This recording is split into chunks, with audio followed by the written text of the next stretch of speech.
Alright, as you can see, I decided to start off this whole October of horror verses with this thing which might seem ambitious, maybe a little too ambitious, but really it just comes from not being able to make a decision. Because the original idea was the Grudge versus the Ring, and that was going to be the end of it. But then it was like, well, if we're going to do that, why not do Ju-on and Ring instead? But then it kind of turned into, I'll just do both against both. Because not only can we, see the likes and differences in the two themselves with each other, we can also kind of see where maybe, because this obviously could easily, with another person turn into the whole, well, obviously nothing's going to beat the originals, and, the Japanese style of horror is so different and more downplayed and creepier when compared to, the American way or the Hollywood way of doing things, where it's a lot of noise and all that. But exploring all four of them, we can maybe find where either one can have a weakness, and maybe one has something that does something that the other one did a little better, whether that be the original or the remake. So I think I want to start with The Grudge, actually, even though Ring came first and kind of, set off this whole thing of this sort of outlook on Japanese horror and the sort of different style of it and the approaches that it took. But the interesting thing about saying original and remake also is that with neither one of these, it's really not quite that simple. There's like a shitload of movies when you look at both of these. But when you look at Ju-on and the Grudge specifically, there is, like, even before this one happened, I want to say there were 2 short films and 2 movies in the V Cinema area, which is basically the Japanese version of straight to video or straight to DVD or whatever. And I think with all the sequels and just sort of continuations in general, there was something like 12 movies in total, including like Japanese and American. And so, yeah, so we like eventually got to this one. So when you say this one's the original, it's more like the 3rd or 4th. But it is sort of the main approach The Grudge took as far as being a remake, even though The Grudge does kind of end up being, even though, Ju-on is mostly in it, it is also sort of like a composite movie after a while, where it like took stuff from some of the other ones and just kind of became this whole thing. Not too dissimilar from what happened to The Dark Tower, but maybe The Grudge isn't that much of a letdown when you compare it, but yeah. So the interesting thing you can say about Ju-on and the Grudge that you can about Ring and The Ring is the director did it himself. Like he's the one that kind of continuously did this all the way down to the American remake, which is interesting because he wrote and directed Ju-on, but he only directed The Grudge without writing his own script, without adapting his own script. And it almost makes you like, it's almost, I can't say this for a fact, but it's almost like you can kind of already see the potential Hollywoodization when you see it just from that front alone. It's like they took his script, and then the screenwriter that's credited just wrote in like the jump scares and shit. But they do make some interesting changes here. Both of them have a different opening scene, and both of them pull you in immediately in 2 totally different ways. Where we have the opening of Ju-on, which is basically more or less us seeing what happened in a sort of distorted way, to where we can tell what's happening, but there's also sort of a mysterious quality about it, like why is this happening and exactly for what reason, like what is all of this, because it's all kind of manic also. And interestingly enough, the remake's opening is a bit more downplayed at first, which is what makes what happens in it so effective, where we see Bill Pullman standing on a balcony. And it's like, oh, there's a recognizable face. He's going to be, the big name of the movie outside of Sarah Michelle Gellar. So, wonder what, big part he's going to have. What kind of, really included part in this he's going to, like, where's this going to take off to? And without even saying a line, just tosses himself over this balcony and commits suicide before the movie's even started. And say what you will about the rest of the movie. Honestly, this may be doing the rest of the movie a disservice because how do you top opening the movie like that? It's kind of amazing. But then it does go on, and we do kind of get like as far as the remake goes, we like I said, they did kind of write in the more cliche stuff. Like there is actually, I mean, I guess in their defense, yes, one of the angry spirits is a cat, and so you are gonna have the cliche cat jump scare. Like you use cat as like the it's sort of the name for the jump scare that ends up being something that's harmless, but it's like literally a cat, so they went right down to the cliche. But like I said, since it's one of the victims in this opening scene that's now haunting this place, I guess we can give them. If you were gonna have a cat jump scare in a movie, I suppose it would be this one, or Pet Cemetery, but. But then it kind of continues on that line, and not to say that Joan doesn't have those moments, but the Grudge gets into them pretty quickly. Like by the time we're like 25 minutes in and the arm pops out of the bathtub, we're already immune to it. Like they're not even effective anymore, if they even were to begin with. In a lot of cases, they probably even weren't. But I think the thing that kind of puts people off of both of these movies is, and it's sort of that we'll get into this with the Ring movies also, where it's like it's not necessarily always there's something in there that one can do well and one can fuck up, but there's something that's kind of already in the story, and both of them are gonna have like there's really no other way you can do this. So it's like if it fails in one movie, there's a good chance it's going to fail in the other movie, or succeed, whichever way you look at it or take away from it. That for this in this case of these movies being the fractured timeline. I know some people like to have the sort of puzzle to put together as we get the pieces at different times. And like as the movie goes, it's not something you're going to be able to do on one viewing. It may not even be something you're able to do without doing research before you watch it a second time, because it's so out of whack. But at the same time, doing the fractured timeline, you can do stuff like opening the movie with Bill Pullman throwing himself over a balcony or something like that. And it's like situating the events, not necessarily because maybe they might not be as effective in chronological order as they would be putting them in your own order as you do this in the writing process. So, but then again, I suppose if you want to, you can possibly criticize the movie for. Does that mean it wouldn't be interesting in chronological order or as interesting in chronological order? And if so, is that a setback? I don't know. I do think it can be confusing to a fault, the fractured timeline, especially with Ju-on when there's a lot more characters and stories involved. It can become like this really, instead of becoming a puzzle, it just becomes more of like a mess, I guess. But like I said, there are upsides to that, like, being able to decide which of the effective scenes and where they'll go, even though they aren't necessarily in some order that they have to be in. So it's almost like there's no restraint in that sense, which could be a bad thing. But I think in cases like this, as long as a writer knows his story well enough, if you say no restraint, that can also lead to something pretty cool and potentially inventive.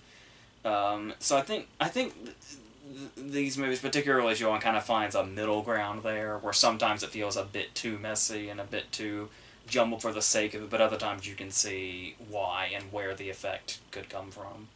And talking about, some of the effective scenes, there are scenes that obviously in Joan are so effective that they pretty much just had to recreate them directly for The Grudge, because why try to even mess with them? So you've got stuff like the elevator, where the face is getting closer and closer with each floor, which is amazing. A couple of, really iconic scenes like the hand in her hair in the shower, or her coming down the stairs. But there are going to be those cases where, like, the remake, in both these cases, will try to go possibly bigger with some of the material. Like and usually this brews, especially being in the Japanese vein, where it's like they really have a hold on this kind of horror, is the more downplayed is probably the better. And by downplayed in this sense, just just in the sense of doing the same scene, just not in as big of a way. Like when we see the ghost over their mother in The Grudge. It's this really big moment. It's like this whole big thing that's like, practically the ceiling and all that. Um, and in Ju-on, it's just like a silhouette like bending down. It's like very simple, like not a humongous effect by any means whatsoever. But it's like, I think it's because the more downplayed it is and the less, big and fantastical it is, the more kind of up close and personal it feels. So I think that has a much more effective way of going about itself than, say, something that it's like, hey, we've got the Hollywood budget, let's do all this different shit and add to it. But you really don't need to.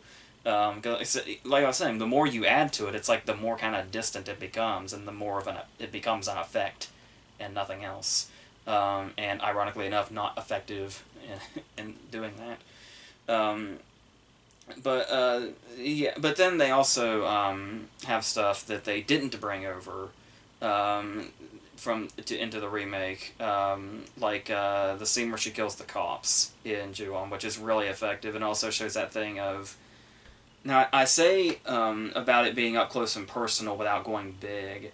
I think that sentiment is probably best illustrated in this scene where she kills the cops, because it's like, because you talk about the remake and you talk about how big and boisterous it is, and it's like you don't need to do that, but it's like you can sort of be all up in our faces without necessarily being all up in our faces.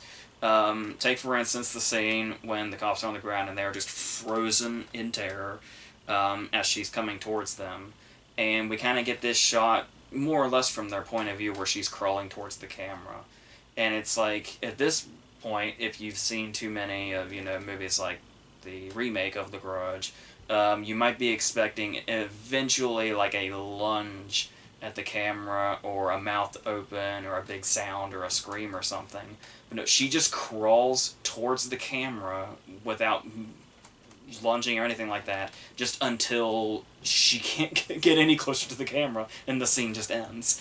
And it's like the way you sort of, well, I guess in a way, having that reaction because of the maybe not so well done ways a remake would do or a Hollywoodized version would do, is almost kind of helps the original, because it's like, because you have that anticipation of the louder sound effect, it almost actually helps make it even creepier as you're anticipating something that's not coming.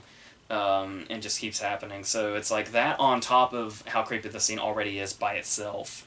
There is something here where they kind of it's like one being not as good as the other actually helps one even more, without necessarily making the other one worse in the process, which it could. If there is one problem, I think the remake has, is that it's maybe too short, which is interesting because I think it's like 3 minutes shorter than at least the unextended version is like 3 minutes shorter than this one. But the thing about that is the way they play it out, where Ju-on is paced in a way that, and this is usually a bad thing, but maybe not so much in this case, and that is that it is only about an hour and a half or an hour 35, but it feels like really long. Like the pacing is really slow. But it almost kind of has an epic feel to it, and the way that it has so many more characters also, but it's still able to fit all that in an hour and a half. And the reason I say I think the remake might be too short, or at least feel too short, is that I don't feel like we get a lot in it in that hour and a half. I feel like I said, I feel like Ju-on gives us like an almost epic feel the way it goes from story to story. And even has them labeled as such. but it almost feels like the Grudge is in a big hurry. Like the whole segment with Clea Duvall, which is kind of the somewhat middle segment with the couple, where it's like she's. It feels like there should be a lot longer of a segment here where she's being like. I don't, not necessarily terrorized, but like we can feel everything closing in a little bit. Like if it was more atmospheric. But it's like we get like one or two scenes that are really fast of her like by herself, and then like the big moment happens and it's done. And it's like I feel like there was supposed to be a lot more build up there, and like maybe like because you look at the scenes that happen with the younger sister, where it's like where she is being terrorized, where it's like it's even if you're not like you can do the just letting an atmosphere build and quiet thing, like you should have maybe with that character. But then there's also what happens with the little sister where we get like the elevator scene all the way leading up to her being under the covers thing, and it's like you can do both. You can have one character do like the really quiet atmosphere closing in factor, and the other doing the in a constant state of terror thing as different things are happening. Um, but you just get a much better sense of that in Ju-on, I think. But that it does at least go after both of those. I think is should be commended also. So yeah, and then obviously leads into all those sequels that both these movies got. Obviously, the remake didn't get near as many, but yeah. But like I said, I do think Ju-on has more effective scenes, but I do think there are moments where the Grudge kind of does remake some of those scenes, but also does enough with it on their own that I think it could be a lot worse. So yeah, I know that's not exactly like a totally winning endorsement, but yeah, because the Grudge was one of those movies where the first time I saw it, I hadn't seen Ju-on before I saw the Grudge the first time, and I was mainly just thrown off by the timeline. And it's like it's in some cases you almost can't even tell where exactly you are, even in times when you probably should be able to, when you can at least use some context clues or something. And it's like, so I can see people going into either of these with like sort of a first viewing and just being really put off because it might just seem all over the place and not knowing what the hell it's doing or anything like that. But with more viewings, it's kind of, and you're able to piece it together a little better, then it's, and then when you finally, are able to put all the parts together, know exactly which segment is where, there is something there, but then like I said, how interesting would the movie be if it was in chronological order? I don't know how much of a difference it would make, just apart from the whole having effect when you want to. So yeah, so that's where I stand with those. I'm kind of, as you can see, I'm kind of in the middle, where I can really appreciate some of the really iconic scenes and the really effective scenes. But there's also a lot that's kind of a drag also. So yeah, and sometimes they could have used a little more drag when they sped it up a little bit. So they kind of put the drag in the wrong places as kind of an issue. That's kind of a problem with both movies, but probably more so with that one. So going on to Ring and The Ring. This is another one where there's like sequels galore. There was as far as Ring, the original one, there was like, to my understanding, there was like a failed sequel, and then a sequel after that, and then I think there was a prequel in there, and then there was like a series or something. It's all like these movies just spawn like every damn thing, or even came from, or even is one of the spawn. So. And this one obviously is no different, but as I said, with Ring kind of, jumping everything off, it makes a lot more sense in that regard. So, when you look at the concept of this story itself, you watch a mysterious unmarked tape, and there's stuff on it, and then you get a call that says you're gonna die in 7 days, and then you die in 7 days. Kind of sounds a little ridiculous on paper, probably. I mean, there is almost like a sort of, you know, B horror movie quality to something like that if you made this story in a certain way. But with the way both of these movies really have told it, there is something here, and it starts off with, like I say, you know, it sounds like a ridiculous idea on paper, but there is one thing that sets it apart from being that, and that is the fact that this tape. I say like, hey, there's stuff on the tape, and that's what the story is, but it helps a lot that the imagery on this tape is probably some of the most disturbing imagery in horror movie history. Am I wrong to say that? And that kind of sets the tone for everything that happens after the fact.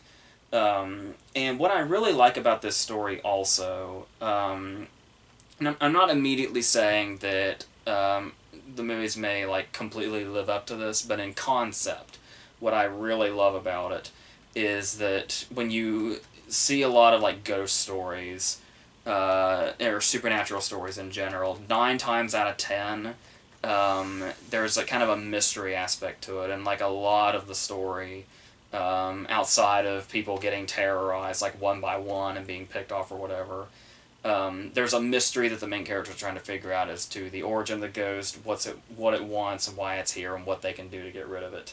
Like what, you know, loose end can they tie up, or what wrong can they make right to make this ghost rest or whatever.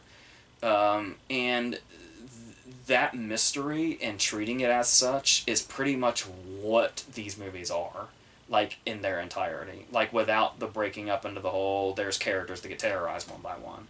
They're terrorized, all right, but it kind of sticks with our main characters as it does that, as they go further and further into this mystery and exactly what the imagery on that tape is, and go on basically frame by frame trying to figure it out.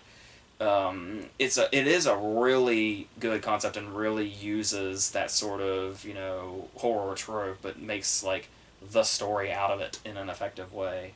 Um, and then the whole idea of like jumping ahead to the remake, the Gore Verbinski movie, because they both start off the same way with the two teenage girls, and one of them may or may not have watched it, and they're like joking around with each other, home alone, and then one of them dies. The very standard horror opening. Um, but what I really like about the way Verbinski handled that opening, maybe possibly more effective than the original movie, because the original movie just kind of plays it more or less straight. Um, Obviously, a couple of scares leading up to the ultimate payoff. But the way Verbinski played this, with Amber Tamblyn being the doomed one, is the way they, and it's that way at the start of both of them, where they play it up like the urban legend, and it's like a campfire tale or something like that. And then one of the girls jokes that, oh, she watched it and her boyfriend watched it.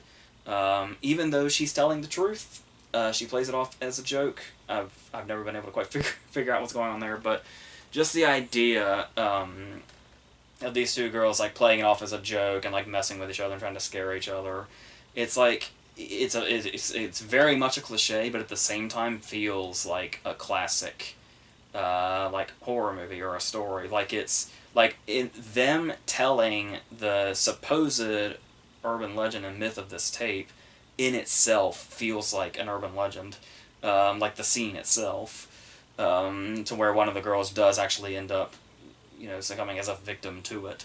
But the way Verbinski plays this scene, where it immediately has that really dark tone to it, like everything, there's like not a light in this house for for some reason, but they have like that's like talking about the way he uses the cliches, when they're at the refrigerator, and that's where the phone is, and we keep doing that thing where we open the door, and it's like there's two different things here you could be expecting as far as going the trope direction, which is there's somebody may or may not be behind the refrigerator door every time it closes, so there's always that anticipation. But another trope in horror movies is hallways, and you kind of like you always kind of expect there's going to be something at the end of a hallway. And so the brilliant way they've set this scene up is behind the refrigerator door every time they close it is a hallway. Like that's all that's back there. So you've got the anticipation of both, oh, is there something at the end of a hallway, or is there something behind the refrigerator door at the same time every time that fucking thing closes. So that's a really nice, tense way to take cliches and actually use them to your advantage and like make the scene stronger through them. Is actually really well done. Um, but also talking about it feeling like a cliche movie, and especially with like this Amber Tamlin character and how it feels like a sort of teen movie.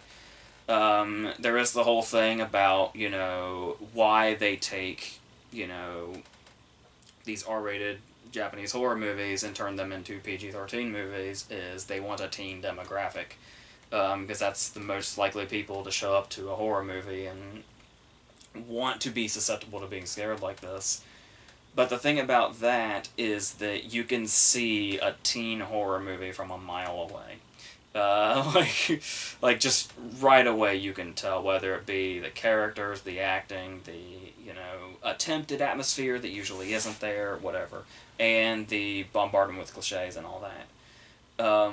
But pretty much the entirety of The Ring, the remake, because you can't say this about the original, because the original does not feel like a teen movie, and it doesn't feel like that was the demographic by any means. But when you look at it as far as that's the demographic, The Ring does not feel like a teen movie at all. It feels like really dark and really bleak, and like it was made for kind of an audience older than the demographic they're going for, supposedly. Um, like all the way down to like that bluish gray look that's like constantly throughout it. It's like raining constantly. Then there's the whole thing where after she watches the tape, and it's like we see that nightmarish imagery, and it's like when she runs out of the cabin, when we see the exterior shot of the cabin and her running away, it still kind of looks like nightmarish imagery, like the way it looks dark and everything, like almost like we haven't left the tape. And like that really stands out about this movie, is like that atmosphere and the way it looks. Is really incredible, and it's got some really great shots in it also that I don't necessarily remember in Ring. I don't remember the shot in the original. That's an amazing shot in The Ring when Naomi Watts goes through the double doors, and we see her, and the camera is on the mirror from the tape, and we can see her in it as she enters the room. Is a really great shot. And Naomi Watts. It's like you talk about these teen horror movies typically have a teen cast doing teen things until horrible things happen to them. And it's like the person we're following through this movie is Naomi Watts. Like a real actress that can convey real emotions, intense emotions. This was only, like, I think this was her next movie right after Mulholland Drive. Which is very interesting. So a very interesting choice in her career, and it's like she was able to bring that to add this sort of realistic horror through her. But and that's not to take away from Matsushima Nanako, who is the main actress in Ring, who is also just as good. But and kind of actually does kind of have like a similar presence to Watts. And so having them kind of as the central characters throughout this, I think, really helps this story a lot, and also is one of those things that kind of keeps it out of the ridiculous territory that you may expect from the concept itself.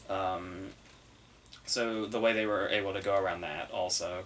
And yeah, as I was talking about with Joanna and the Grudge, there are some cases where there is one thing here that's within the story itself inherently that that both movies can use to their advantage, or they can mess up. And just the fact that it's within its concept, that there's like a countdown going on, is going to help both these movies like in their urgency. Where it's like you just kind of like we're just kind of hurtling towards this terrifying fate for our main characters once they've watched the tape, even down to when their son does also, is like this really big dramatic moment, and just feels really dooming all over. And like I said, the atmosphere really does match that. But there are cases where like maybe one does something bigger than the other when really it doesn't need to. For starters, would be the runtime. The remake of the Ring is like 20 minutes longer. When it may not necessarily have to be, it may be a bit of a drag in some places. Where Ring might feel a bit sort of I don't want to say snappier, more to the point, because what Ring does that's so great is the way that it does kind of have like a very slow build about it, where it's not too into throwing stuff in there to hook you if they're afraid you're going to be bored by this point. Like I said, really kind of focusing on the whole investigation aspect of it, and the fact of making the main character a journalist just really kind of drives that point home also. Um, and adds to that quality. But obviously, the remake's gonna throw stuff in like, and there's some stuff that's like downplayed that's really cool, like pulling the fly out of the TV. But then there's stuff like pulling the cord out of her throat thing. Or whatever that is, and it's like I get what you're going for, because that's also because that's kind of a bit of a staple to Japanese horror. Also, is that stuff that like there is imagery that like really gets under your skin, like physically. So there is something to that, but it does also kind of feel like they felt like they needed big scenes to happen, which is something that the first one doesn't really necessarily feel like it needs to rely on. Also with stuff like the horse jumping off the ferry, stuff like that, where it does have those moments where it like reaches like you're kind of keep waiting for the big moments to happen, which is something that you're not necessarily doing with Ring, because it's just it's eventually gonna get to that point, but it doesn't make you like wait for the next big thing to happen. You're so kind of into it, like the next big thing could be 45 minutes away, but the atmosphere is going to kind of bring you into that to where you're not even thinking about, oh, what's the next big moment you're going to be, like you would be if you were watching the remake, when they happen consistently. um, and that's while Ring does have that quality to it, where it's like it's not particularly loud, and it really focuses on the atmosphere. Like it's got this way of like you could just have a scene of a character just sitting still doing absolutely nothing. But like with the way they've used the atmosphere and they've built it, if they've built enough dread around it, this could be like a really nerve wracking scene, even if it's like nothing happening at all. Um, but that's not to say that the Ring doesn't entirely goes against that. It does have the moments like its use of sound is really good. There is I particularly like the scene when she's talking to Jane Alexander, I think it is, and that kid is on the merry-go-round in the background, and you can hear the squeaking of the merry-go-round throughout this entire conversation, and it like kind of comes in and out, and it just kind of adds this eerie quality to that whole scene. So stuff like that works, and it does do. We talk about the dreaded jump scare. Um, there is one particularly big one in the Ring. That's not. It's in Ring, but it's not near as big and loud. And that's the same when we get the flashback of the girl's body being found, and her face. Now, I think it also is the thing where in the original movie, it's more like their faces are just kind of frozen in terror, like that really disturbing scene when they're watching the video of the corridor being open, and them just falling out. Whereas the remake has gone the route of just completely doing the sort of visceral contorting thing. And so when we get that one shot of Amber Tamblyn, it like scares the holy shit out of you. But the thing I actually kind of like about that is where they decided to put it in. It's sort of, this was like 9 years prior to, but it would later remind me of the first time we see Lipstick Face and Insidious behind Patrick Wilson's head, because it's just in the least expected place possible. And it's like, and there is a scene where you would think it would be I mean, we see it then because of who found her, but it's like with Becca, the friend, being there, you would almost think that scare would be more appropriate when she goes to see Becca and asks her like what happened and all that. But that we get it in like this really somber funeral setting. It just kind of makes it as jarring as it is. And it's kind of a contrast to what the purpose of funerals is. So yeah, that's actually almost kind of twisted, and I kind of like it for that. So then both movies eventually get to the twist, and like I was talking about with the opening of Joanna and the Grudge, and them having different openings, but both being effective in their own way. I think you could say the same about the way the twists in Ring and The Ring are revealed. Because obviously, in Ring it's particularly eerie because the way we pretty much figure it out is when she comes for him. And she appears on the TV, and we've got this. I threw the word iconic around a few times with Joanna and the Grudge, but you can definitely say that about her emerging from the TV. Um, One of which they do it two different ways. With one in Ring, it's she just kind of comes out of it as her like her normal self.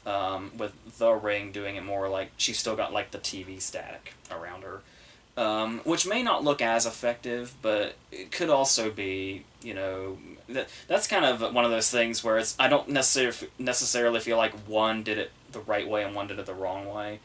I feel like either one could work for any particular person. Like some people may find her looking normal to be creepier, and others might find that she's like staticky looking to be creepier also. Um, I think I would take Ring's approach to that, but as far as, like I said, the twist being revealed, where it's like them releasing her was the wrong thing to do. And so the way that's revealed in Ring, when he sees her coming for him and he knows what's about to happen, and his response is, why? And that's pretty much all he says. He has no idea like what they did wrong. They did everything that he thought they were supposed to, that they thought they were supposed to, and she's coming for him, and this is inevitable. um, and so that's a cool way to reveal, but then there's also the way in The Ring, which might seem a bit more like, a bit more expository, I guess. So it may not be as effective to some people, but I actually like the way the kid plays it when she's like, or really the way the whole thing plays it when she says, yep, it's fine, we set her free. And it's like, that line can take a completely different meaning in two different contexts, where it's like, we set her free, and you can hear the way Naomi Watts hears herself saying it, and it's like, that's such a calming thing, and it's like, we set her free, it's over. But then when we know what the kid knows, we set her free is the most terrifying fucking thing you can hear in that moment. And his like genuine terror when he asks like, why would you do that? It's like this wasn't the putting the ghost to bed story. This was the keep the fucking ghost from coming out. Don't do anything but fucking free it, or what it wants. And then you come to the conclusion of the moral dilemma of how you stop this. Either you can let it kill you, or you can put somebody else in danger and save yourself. And I honestly think it's kind of cool that the protagonists of this movie say, fuck them, basically. It's like, they'll figure it out. As long as they keep doing it, they'll be fine. And I actually think I like the way Verbinski's movie ends on this a little better, because it feels a little too abrupt, the way they do it in voiceover in Ring with her just driving off. I do like the way it kind of, turns dark, but with Watts' performance, when the kid looks at her and says, so what happens when we give this to other people? And it's like, it kind of sets up the moral dilemma a little more, that she just doesn't answer. And there's no implication that she's going to answer. I think it's kind of a really cool way to, kind of a cool note to end on. So, yeah.